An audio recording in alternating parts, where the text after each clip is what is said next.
안녕하세요. 여러분 반갑습니다. 사회복지 실천 기술론 강의 시작하도록 하겠습니다. 자, 이번에는 제12장 사회복지 실천의 종결과 평가에 대해서 학습하도록 하겠는데요. 자, 먼저 첫 번째로 종결의 유형, 두 번째로 종결 과정에서 감정 다루기와 다음으로 개입 효과를 지속시키기 위한 실천 기술, 마지막으로 종결 단계에서 기록을 살펴보도록 하겠습니다. 첫 번째 종결의 유형을 보겠습니다. 자, 괄호 1번에 보면 종결 시기가 미리 정해져 있는 경우라고 나와 있는데요. 사회복지 실천 과정은요, 시작도 중요하지만 마무리인 종결도 매우 중요하겠죠. 특히 개입을 시작할 때부터 종결 시기를 미리 정해놓고 진행하는 경우가 있습니다.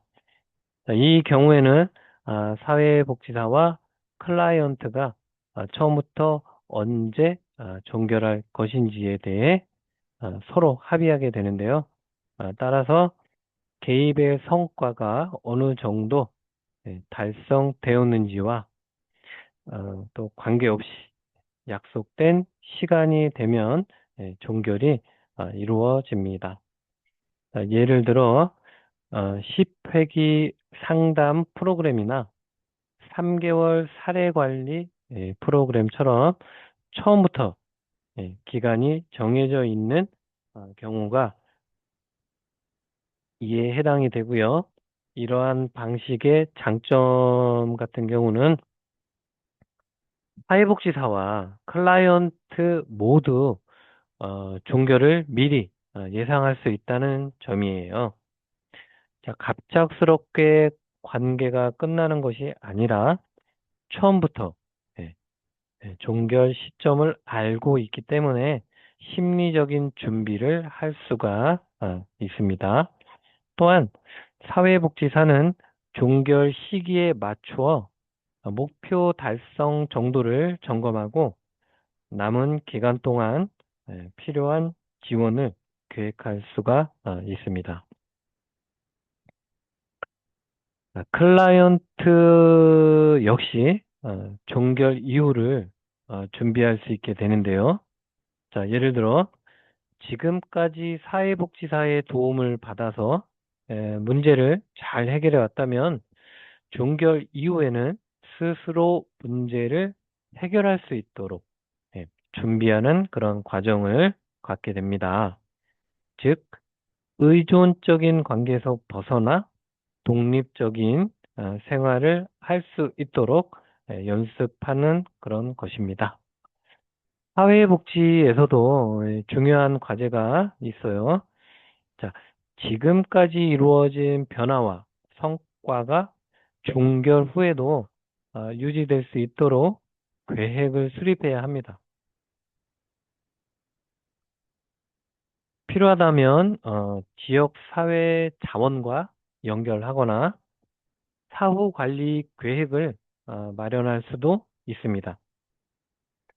클라이언트 역시 종결을 앞두고 자신의 변화 과정을 돌아보며 앞으로의 계획을 세우게 됩니다.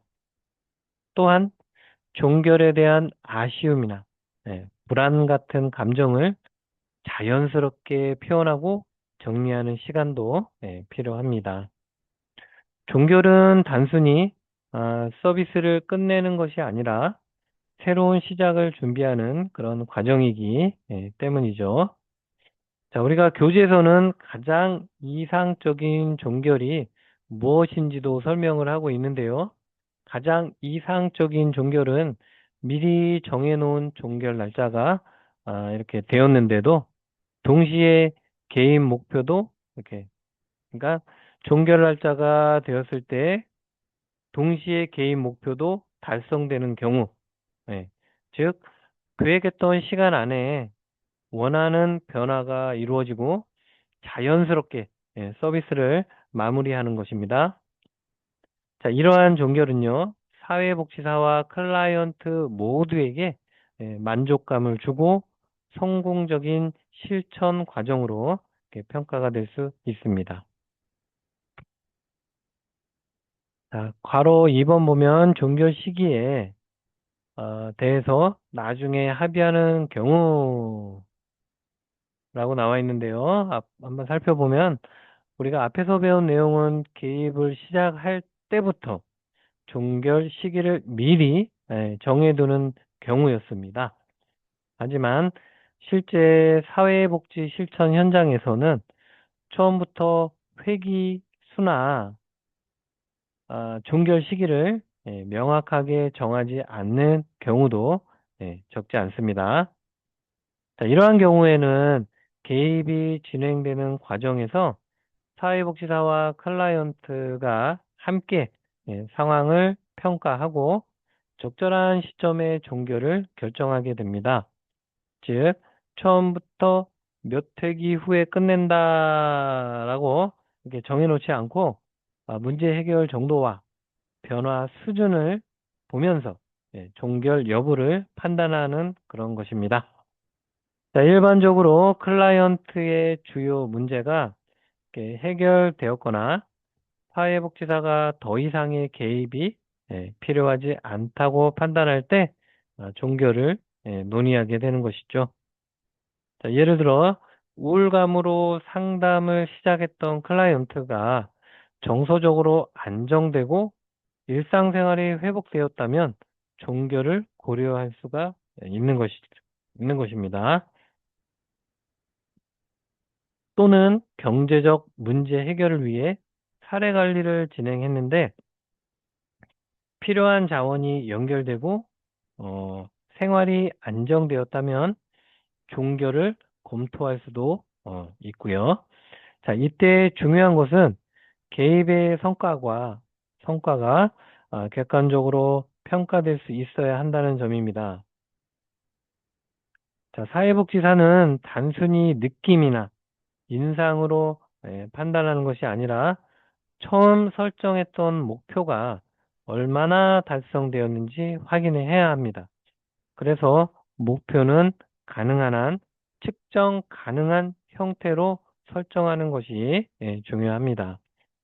자, 예를 들어 행복해진다 보다는 주 3회 이상 외부 활동에 참여한다와 같이 구체적인 목표가 평가하기가 쉽습니다.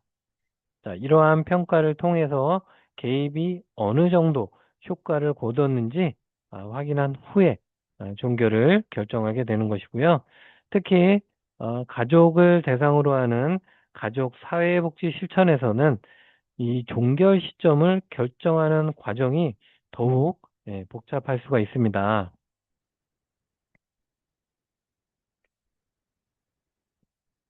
가족 문제는 개인 문제와 달리 여러 사람이 함께 관련되어 있기 때문이죠. 자, 예를 들어 가족 상담을 진행하면서 더 이상 새로운 문제를 발견하지 못하거나 가족 구성원들이 이전처럼 불편함을 호소하지 않는다면 종결이 가까워졌다는 그런 신호로 볼 수가 있습니다. 자, 그러나 가족 구성원마다 기대하는 목표가 다를 수가 있는데요. 어떤 가족 구성원은 문제가 충분히 해결되었다고 생각하지만 다른 구성원은 아직 해결되지 않았다고 이렇게 느낄 수가 있습니다. 그래서 가족 실천에서는 종결 시기에 대해서 모든 가족 구성원이 동일하게 동의하지 않는 경우도 이렇게 발생할 수 있습니다. 자, 이럴 때 사회복지사는 각 구성원의 의견을 충분히 듣고 조율하는 역할을 해야 해요. 자, 종결은 단순히 서비스를 끝내는 것이 아니라 변화된 상태를 유지하고 앞으로의 생활을 준비하는 그런 과정이기 때문입니다. 자, 따라서 사회복지사는 클라이언트가 스스로 문제를 해결할 수 있는 그런 능력을 갖추었는지 확인하고 필요하면 지역사회 자원과 연결하는 등의 준비를 해야 하겠습니다. 자, 다음은 상호 합의에 의한 종결로서 종결 시기에 대해 나중에 합의하는 경우에 대해 알아보겠습니다. 자, 여러분, 사회복지 실천에서 종결은요, 단순히 서비스를 끝내는 게 아니죠. 오히려 지금까지의 변화와 그 성장을 정리하고 앞으로 스스로 생활할 수 있는 힘을 키워주는 중요한 그런 과정이라고 할 수가 있어요. 자, 이번 내용은 상호 합의에 의해 종결이 이루어지는 경우에 사회복지사가 어떤 역할을 해야 하는지를 보면 먼저 사회복지사는 개입 과정에서 클라이언트가 달성한 성과를 종결 과정에서 다시 한번 강화시켜 줘야 합니다. 자, 왜냐하면 클라이언트는 문제를 해결하는 과정에서 많은 노력을 기울였음에도 불구하고 자신이 얼마나 성장했는지 잘 인식하지 못하는 경우가 있기 때문이에요. 자, 그래서 종결 시점에는 무엇이 변화되었는가? 자, 어떤 점이 좋아졌는가? 자, 어떤 어려움을 극복했는가를 함께 돌아보는 그런 과정이 필요합니다. 자, 예를 들어 우울감으로 상담을 받던 클라이언트가 처음에는 외출도 하지 못했지만 현재는 친구를 만나고 사회 활동에 참여할 수 있게 되었다면 이러한 변화를 구체적으로 확인해 주는 겁니다. 또한 회기를 주기 그 회기의 주기를 이전보다 길게 조절하는 방법도 활용할 수가 있고요. 자, 예를 들어 매주 만나던 상담을 뭐 2주에 한 번, 또 그 다음에는 한 달에 한 번으로 점차 이렇게 줄여 나가는 거예요. 자, 이러한 과정을 통해서 클라이언트는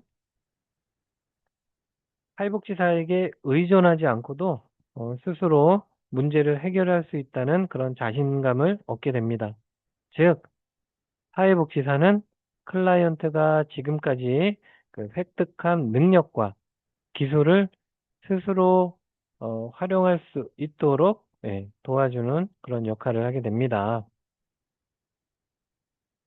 자, 두 번째로 중요한 것은 클라이언트가 현재의 문제뿐만 아니라 미래의 문제에도 어, 대체할 수 있는 그런 자신감을 갖도록 돕는 건데요. 자, 우리 삶에서는 새로운 문제가 언제든지 발생할 수가 있죠. 자, 따라서 사회복지 실천의 목표는 현재의 문제만 해결하는 것이 아니라 앞으로 이렇게 비슷한 어려움이 생겼을 때 스스로 대처할 수 있는 그런 역량을 키우는 데 있습니다. 그래서 종결 단계에서는 클라이언트가 자신의 문제를 어떻게 성공적으로 극복했는지를 함께 되돌아보게 합니다. 어떤 방법이 도움이 되었나요? 아니면 가장 힘들었던 순간을 어떻게 이겨냈나요? 아니면 자, 앞으로 비슷한 문제가 생기면 어떻게 해결할 수 있을까요? 와 같은 이러한 질문을 통해서 클라이언트는 자신의 강점과 자원을 발견하게 돼요. 자, 그리고 사회복지사는 그 과정에서 클라이언트가 보여준 노력과 성취를 인정하고 칭찬해 주어야 하는 것이죠. 자, 사람은 자신의 노력이 인정받을 때 더 큰 그런 자신감을 갖게 됩니다. 따라서 종결 과정에서의 칭찬은 단순한 격려가 아니라 클라이언트의 자기 효능감을 높여주는 중요한 전문적 개입이라고 할 수가 있습니다. 결국 상호 합의에 의한 종결은 단순히 이제 상담이 끝났습니다라고 말하는 과정이 아니고요. 클라이언트가 지금까지의 성과를 확인하고 자신의 능력을 믿으며 앞으로 발생할 수 있는 문제도 스스로 해결할 수 있다는 자신감을 갖도록 도와주는 그런 성장의 과정이라는 것입니다. 자, 이러한 종결이 이루어질 때 클라이언트는 사회복지 서비스에 의존하지 않고 독립적으로 생활할 수 있는 힘을 갖게 되고, 자, 이것이 가장 바람직한 종결이라고 이제 할 수가 있다라는 것입니다.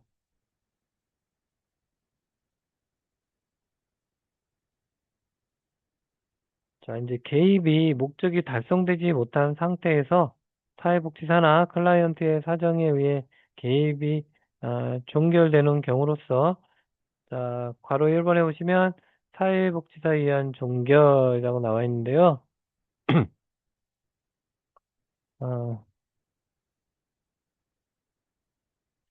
그러니까 중단으로 인한 종결은요, 개입의 목적이 충분히 달성되지 못한 상태에서 사회복지사나 클라이언트의 사정으로 인해서 서비스가 종료되는 그런 경우를 말해요.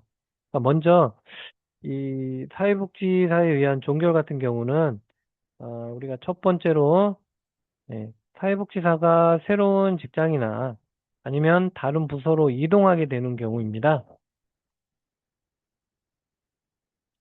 그러니까 사회복지 현장에서는요, 인사 이동이나 승진, 아니면 기간 변경 등이 발생할 수가 있어요.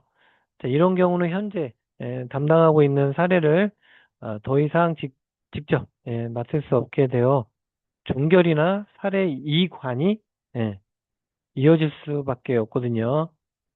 자, 그걸 말하는 거고, 두 번째는 해당 사례가 자신의 전문성과 또 적합하지 않다고 판단되는 그런 경우예요. 자, 예를 들어서 정신 건강 분야의 전문적 개입이 필요한데 사회복지사가 해당 영역의 전문성을 충분히 갖추지 못했다고 이렇게 판단을 한다면 클라이언트에게 더 적합한 그런 전문가에게 연결하는 것이 오히려 바람직한 선택이 될 수가 있는 거고요. 자, 세 번째는 사회복지사 개인의 사정 때문이에요. 뭐 입원이나 출산, 이사, 뭐 장기휴직 등등 이런 경우고요. 네 번째는 사회복지사가 더 이상 치료나 개입의 목적을 달성할 수 없다고 판단하는 경우. 자, 이런 경우는요. 그러니까 여러 차례 개입을 했음에도 불구하고 변화 가능성이 매우 낮거나 현재 방법으로는 효과를 기대하기 어렵다고 이렇게 판단됐을 때, 그리고 다섯 번째 같은 경우는요. 자, 클라이언트가 아직 변화할 준비가 되어 있지 않은 경우에요. 자, 사회복지 실천에서는요, 변화에 대한 의지가 매우 중요하잖아요. 그러나 클라이언트가 문제를 이렇게 인식하지 못하거나 변화의 필요성을 받아들이지 못하는 경우에는 개입 효과가 제한이 될 수가 있어요. 그래서 뭐 그런 상태에 있는 와중에도 사회복지사가 일방적으로 또 관계를 끊을 수는 없는 거고요. 특히 중요한 것은 클라이언트가 종결에 대해 정서적으로 이렇게 준비할 수 있도록 충분한 시간을 줘야 한다는 점이에요. 그러니까 예를 들어 사회복지사가 뭐 기관을 떠나게 되었다면 마지막 순간에 갑자기 알리는 것이 아니라 가능한 좀 미리미리 이렇게 알려줘야 한다는 거고요. 그래야 클라이언트도 심리적으로 준비할 수 있고 새로운 담당자와 함께 어, 어떤 그러니까 새로운 담당자와 관계 형성에도 도움을 받을 수 있기 때문이죠. 또한 또 종결 과정에서는 지금까지의 개입 내용을 정리를 하고 자, 앞으로 필요한 서비스가 무엇인지도 이렇게 안내를 하고요. 필요한 경우는 다른 기관이나 전문가에게 연계하는 그런 작업도 함께 이루어져야 하겠습니다. 자, 다음으로는 앞에서는 사회복지사에 의한 종결이었는데 이번에는 클라이언트에 의한 종결이에요. 자, 위한 종결은요, 개인 목표가 완전히 달성되지 않았음에도 불구하고 클라이언트의 결정이나 상황에 의해서 서비스가 종료되는 그런 경우를 의미합니다. 자, 먼저 가장 흔한 사례는요. 약속된 그런 회기에 아무런 연락이 없이 이렇게 그러니까 나타나지 않는 그런 경우예요. 그러니까 사회복지사는 약속된 시간에 기다리지만 클라이언트가 오지 않고 연락도 되지 않는 상황이 발생할 수가 있는 것이죠.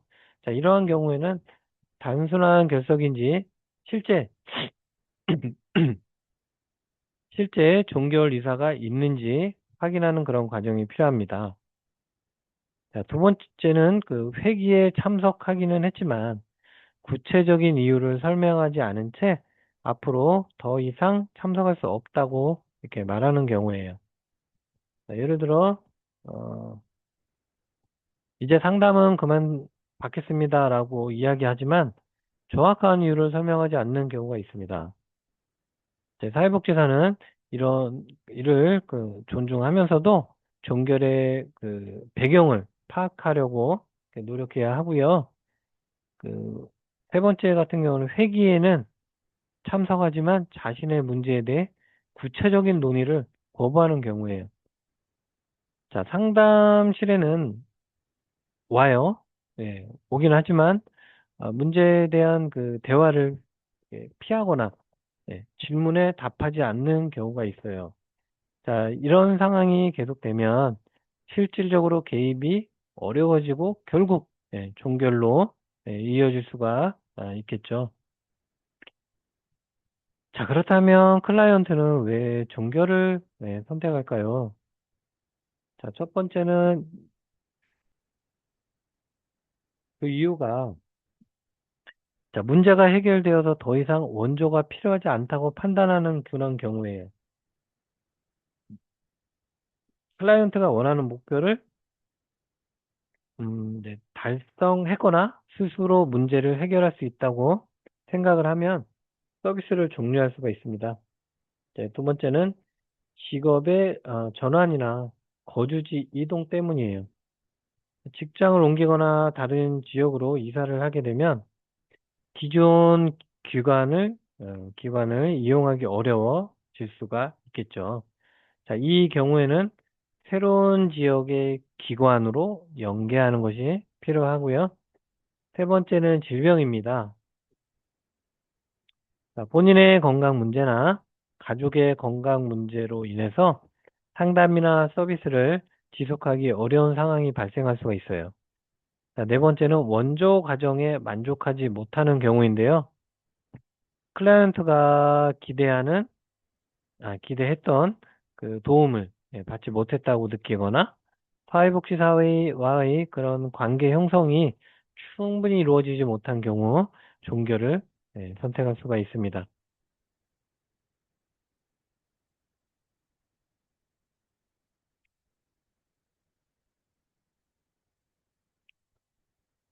그래- 자, 이 정도로 하고요. 자, 다음은 종결 과정에서 감정 다루기인데요. 우리가 종결 시에 나타나는 정서적인 반응으로서 어, 그러니까 사회복지 실천에서는요, 이 종결은 이 단순히 서비스가 끝나는 것이 아니고 행정적 절차가 그러니까 다시 정리해서 말씀드릴게요. 그러니까 사회복지 실천에서의 종결은 이 서비스가 그냥 단순하게 끝나는 그런 행정적 절차가 아니고 이 종결이라는 것은 사회복지사와 클라이언트 모두에게 다양한 감정을 경험하게 만드는 그러한 중요한 그런 과정이라고 할 수가 있어요. 그래서 우리는 보통 문제에 대한 해결에만 관심을 두기 쉬운데 사실은 종결 과정에서 나타나는 이러한 이 감정도 매우 이렇게 중요하다는 겁니다. 그래서 이 종결에 대한 정서적 반응은요, 여러 요인에 따라서 달라지거든요.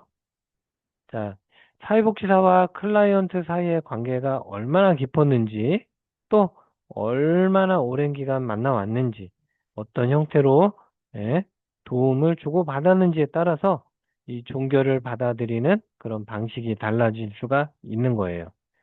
또한 함께 해결하려고 했던 문제의 심각성이나 고통의 정도도 이렇게 영향을 미치는 것이죠.